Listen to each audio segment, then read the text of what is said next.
to rewind a little bit actually.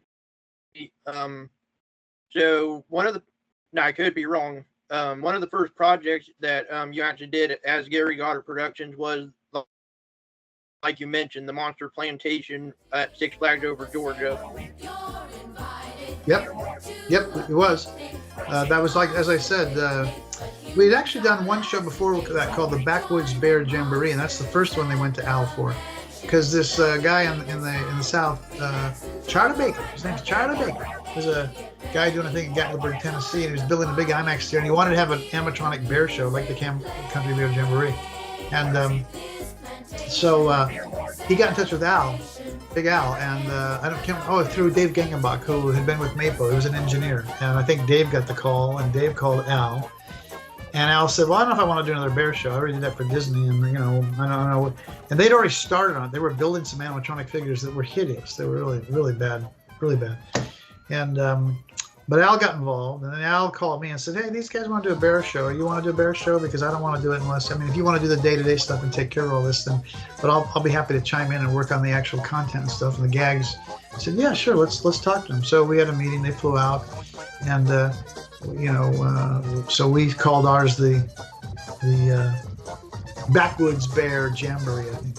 No kidding, you know, they had Jamboree. We had whatever, Backwoods Bear Jubilee. So we changed it. We made it our own. It was a different story, different kind of thing. But yeah, that's how it started. That was Al, and then Al was the same one. Then they wanted to do the Monster Plantation. I'd been in this animation business for about 45 years, and the last 10 years I was working at WED, doing shows for Disneyland and Disney World. And Dave Gickenbach, who was working for Six Flags, approached me. I've been retired 3 years. He approached me and asked me if I'd do a ride. Well, actually, they didn't know what they wanted. They wanted to take the Okefenokee ride and put a new ride in. Same thing, because they didn't want to redo Okefenokee. They had the same thought on their own without me saying it, which was, we don't want to just redo this because, you know, it's already been here for 10, 15 years. We wanted something new. Very tight budget, though. It was in an area called, which no longer is called that, but the reason we made it the Monster, we had to keep the existing building. And the building then was just a big building with fake trees and stuff around it and stuff, I think. But it was Tales of the Okefenokee. And so he said, what if we do monsters? Because, you know, I have my little granddaughter. She's like 4 years old. She knows what monsters are because, you know, she'll come around the corner and go, Grandpa, I'm the monster. I'm the big monster. And I thought, you're right. Kids know monsters. We can have friendly monsters and scary monsters. We can do a whole thing with that. So we had 2 or 3 ideas, but that was the one that was leading.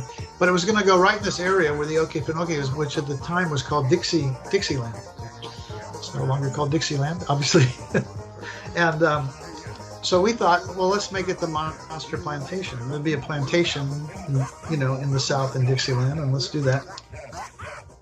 When we got the chance to go back and revamp it and reimagine it, we changed it to the Monster Mansion, and it was no longer Dixieland anyway. They changed that too because the times change. So I was happy about that. So it was the Monster Mansion now. But in that initial version, we had Alvaro Villa building all the animatronics. He was formerly of MAPO, of the, you know, the manufacturing arm of Imagineering, basically at Disney, and he had his own company. And then we had Big Al, and then we had Colin Campbell working on that. We had Phil Mendez doing the character design. We had another real good group of a couple older Imagineers and younger guys all working together. And so that turned out great. That was the single largest animatronic ride that had been done outside of Disney at that time, 1982, I think, or 1983. And right after that, we did the Great Texas Longhorn Review. Introducing that brand new Great Texas Longhorn Review at Astro World. It's a surefire way to get that good feeling inside. Starring those other delights. If you don't care, get on your horse and ride. And the bonus is, oh, give me land. You'll be hollering for more. The Great Texas Longhorn Review at Astro World.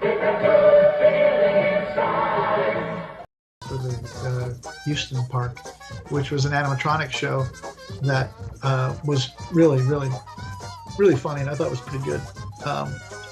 So we had a good good run with Six Flags there while we were also doing Universal things.